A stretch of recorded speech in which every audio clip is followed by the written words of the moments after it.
ఒకసారి ఇవాళ చూసుకుంటే ప్రజల్లో ఏ విధంగా ఉందో, చంద్రబాబు నాయుడిని అరెస్ట్ చేసి వాళ్ళు చారిత్రాత్మక తప్పు చేశారు. ఇవాళ దాన్ని అనుభవిస్తా ఉన్నారు. బిఫోర్ ఎలక్షన్సే వాళ్ళ మీద ఎంత రియాక్షన్ ఉందన్నది స్పష్టంగా ఉంది. సో అది అంచేత మనం మాట్లాడేటప్పుడు ఇవాళ ఎలియన్సెస్ గురించి మాట్లాడుతున్నాం, అంతవరకు ఉంటే పర్వాలేదు. కానీ అది దాటి మాట్లాడుతూ ఉంటే చాలా మాట్లాడాల్సి ఉంటది. ఏ విధంగా జగన్మోహన్ రెడ్డి గారు ఈ రాష్ట్రంలో లా అండ్ ఆర్డర్ లేకుండా మర్డర్లు చేయిస్తా ఉండి ఆ విధంగా రాజకీయాలు తీసుకెళ్లారో, అవినాష్ రెడ్డి కేసు ఎంతవరకు ఇది ఉందో, ఆ కోడికత్త సీన్ కేసు ఎంతవరకు ఏం చేశారో, ఇవన్నీ మాట్లాడాలంటే ప్రజలు మాట్లాడుతున్నారు. మనం మాట్లాడక్కర్లేదు. ఆయన అంటున్నారు, నేను మాట్లాడేటప్పుడు హనుమంత్ రెడ్డి గారు ఐ కెప్ట్ వెరీ క్వైట్, నేను అసలు మాట్లాడలేదు, అవకాశం ఇచ్చాక నేను మాట్లాడుతున్నాను, లెట్ మీ ప్లీజ్ కంటిన్యూ. అంచేత తర్వాత బీజేపీని కూడా వాళ్ళ కంట్రోల్లో తీసుకుంటారు. బీజేపీ ఏ విధంగా ఇప్పుడు రవికిరణ్ గారు కూడా అన్నారు, ఒక పార్టీ రాష్ట్ర ప్రయోజనాల కోసం స్టాండ్ తీసుకున్నప్పుడు కానీ ఆ విధంగా మీరు వచ్చేసారు. కానీ అసలు 2014, 2019 గవర్నమెంట్ ఎలయన్స్ లో ఉన్నప్పుడే పిఎంఓ ఆఫీస్ లో విజయసాయి రెడ్డి గారు కంటిన్యూస్ గా ఉండోళ్ళు. ఎందుకు విడిపోవాల్సి వచ్చిన అవసరం ఉందంటే ఆ కండిషన్స్ కూడా చెప్పగలం. లేకపోతే మేము ఎప్పుడు విడిపోవాలి, మా నాయకుడికి విడిపోవాలని ఎప్పుడు ఉండదు.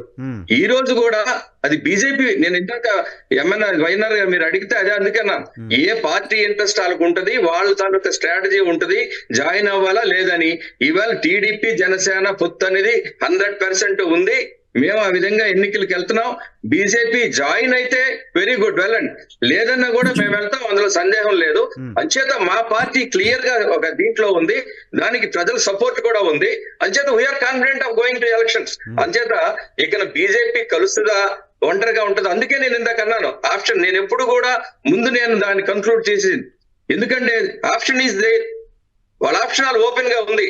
ఇవాళ దే ఆర్ వెయింగ్, ఇలాగే ఈ వైసీపీతో అండర్స్టాండింగ్ లో ఎలాగ ముందుకెళ్తామా, లేకపోతే డైరెక్ట్ గా ఎలియన్స్ లో ఉందామా అన్నది వాళ్ళు వెయిట్ చేస్తున్నారు. ప్రోస్ ఏంటి, కాన్స్ ఏంటి, ఏ విధంగా వెళ్తే ఏ విధంగా ఉంటది, ఇవన్నీ కూడా. So it is their party, వాళ్ళ ఇంట్రెస్ట్ అది. అంచేత ఏంటంటే ఇంతవరకు ఒకటైతే రవికిరణ్ గారు అన్నట్టు మా నాయకుడు ఎప్పుడు ఓపెన్ గా మాట్లాడలేదు, ఇవాళ ఢిల్లీ వెళ్తున్నామని కూడా చెప్పడం లేదు. కాబట్టి అది జరిగితే జరగవచ్చు, ఎందుకంటే nothing is impossible, everything is possible.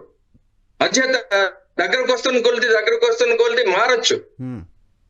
ఇది ఏదో ఇదైనట్టు మన హనుమంత్ రెడ్డి గారు అంటున్నారు, కాంగ్రెస్ వాళ్ళని చేశారు, లేకపోతే రవికిరణ్ గారు అంటున్నారు. ఇవాళ దేశంలో తీసుకుంటే కాంగ్రెస్ వాళ్ళు చాలా మంది బీజేపీ తీసుకుంది, బీజేపీ వాళ్ళు చాలా మంది ఇది ఉంది. అసలు రాజకీయాల్లో మీరు ఎక్కడైనా ఒక లైన్ పెట్టగలరా? ఇవాళ రాజకీయాల్లో జరుగుతున్న పాలిటిక్స్ లో మొన్న బీహార్ లో చూసుకుంటే ఏమైంది, మహారాష్ట్రలో చూసుకుంటే ఏమైంది, ఇవన్నీ చాలా మాట్లాడాలి. అంచేత ఒక పార్టీని విమర్శించే ముందు మన పార్టీలు కూడా ఏ విధంగా ఉన్నాయి, మన పార్టీల తాలూకా కాన్స్టిట్యూషన్ గానీ, మన పార్టీల తాలూకా సిద్ధాంతాలు గానీ ఏ విధంగా మారుతా ఉన్నాయి, అప్పుడు ఆవిర్భావంలో ఏ విధంగా ఉన్నాయి అంటే దిస్ ఈస్ క్వైట్ కామన్. రాజకీయాలు ఇదైనప్పుడు జియో పొలిటికల్ కండిషన్స్, పాలరైజేషన్ లో ఇటు నుంచి అటు వెళ్తారు, అటు నుంచి ఇటు వెళ్తారు. ఇప్పుడు దిస్ ఇస్ ద ట్రెండ్. ఇప్పుడు ట్రెండ్ ఎవరిని ఏం అనుకోలేని పరిస్థితి. ఎన్నికలు దగ్గర వస్తున్నాయి కాబట్టి ఆంధ్రప్రదేశ్ లో when we confine to Andhra Pradesh, ఇవాళ టీడీపీ జనసేన ఇద్దరు కూడా ఖచ్చితంగా ఎలియన్స్ ఆల్మోస్ట్ ఇదైంది, కాంక్రీట్ అయింది. అంచేత మా ఇద్దరం అయితే ఆ విధంగా వెళ్తున్నాం. మిగతా ఇప్పుడు నా క్వశ్చన్ తీసుకోండి సార్, ప్లీజ్ చెప్పండి. నా క్వశ్చన్ తీసుకోండి. హనుమంత్ రెడ్డి గారు చెప్పడం ఏంటంటే భారతీయ జనతా పార్టీలో ఉన్న కొంతమంది నాయకులు టీడీపీ నుంచి వెళ్ళిన వాళ్ళు అక్కడ ఇన్ఫ్లుయెన్స్ చేస్తున్నారు అన్నారు, దాన్ని ఖండించారు రవి గారు. బట్ రవి గారు చెప్తున్న పాయింట్ ఏంటంటే మేము పొత్తులో ఉండి నష్టపోయాం, 20 ఏళ్ల క్రితమే 18% ఓటు బ్యాంక్ మాకు ఉండేది, పొత్తుల కారణంగా నష్టం జరిగింది, పొత్తు తర్వాత ఢిల్లీలో ఇలా దీక్షలు చేశారంటే కొన్ని ఫోటోగ్రాఫ్స్ చూపిస్తున్నారు.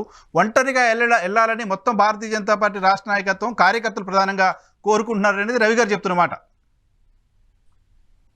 అది వాళ్ళ స్ట్రాటజీలో అది కరెక్ట్ కావచ్చండి. ఎందుకంటే ఎప్పుడైనా కూడా ఇండివిజువల్ గా స్ట్రెంగ్త్ పెంచుకోవాలని, అందులో నేను ఇందాకే చెప్పాను, నేను చెప్పాను ఇవాళ ఎన్డీఏకి ఒక ఫేవరబుల్ సిచ్యువేషన్ కంట్రీలో ఉంది. ఆ సిచ్యువేషన్ లో ఈ ఇన్స్టెడ్ ఆఫ్ ఎలియన్సెస్ వీటన్నిటిలో బదులు డైరెక్ట్ గా స్ట్రెంగ్తన్ చేసుకొని పార్టీని స్ట్రెంగ్తన్ చేసుకోవటం. ఎందుకంటే బీజేపీ ఆ విధంగానే వచ్చింది. ఇవాళ ఒకప్పుడు ఏమీ లేని బీజేపీ ఇవాళ దేశంలో నేషనల్ పార్టీలో నెంబర్ 1 గా స్థాయిలో ఉందంటే 2 టర్మ్స్ అయింది, 3rd టర్మ్ కూడా దెర్ ఇస్ ఎ పాసిబిలిటీ ఉంది. అది ఎందుకంటే we can speak the truth అండి. అంచేత వాళ్ళకి ఇవాళ కాన్ఫిడెన్స్ రావచ్చు, ఎందుకంటే సొంతంగా స్ట్రెంగ్తన్ చేసుకుందాం, ఇవాళ ఫేవరబుల్ సిచ్యువేషన్స్ ఉన్నాయి, ఇవాళ రాష్ట్రంలో ఏం జరిగినా కూడా, ఆంధ్రప్రదేశ్ లో ఏం జరిగినా కూడా మెజారిటీ స్కీమ్స్ కానీ మెజారిటీ ఫండింగ్ కానీ సెంటర్ నుంచే నడుస్తా ఉన్నాయి అన్నది ఇవాళ ప్రజల్లో కూడా ఒకటి వచ్చింది.